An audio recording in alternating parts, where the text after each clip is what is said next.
Want to access NFL Sunday Ticket on YouTube? First thing you want to do is make sure you've purchased it either as an add-on on YouTube TV or as standalone subscription through primetime channels.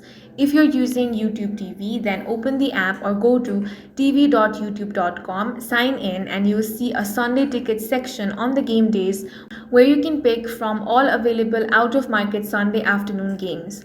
If you bought it standalone on regular YouTube, then you want to open the YouTube app or head over to youtube.com. Now tap on the profile icon, scroll down and tap on your movies section. Here you can search for NFL Sunday Ticket. On game day, your subscribed games will be available there to stream live with multi-view and highlight options if supported on your device. Keep in mind your access only works for the current season and you can watch on supported devices like smart TVs, streaming boxes, phones, tablets, and computers.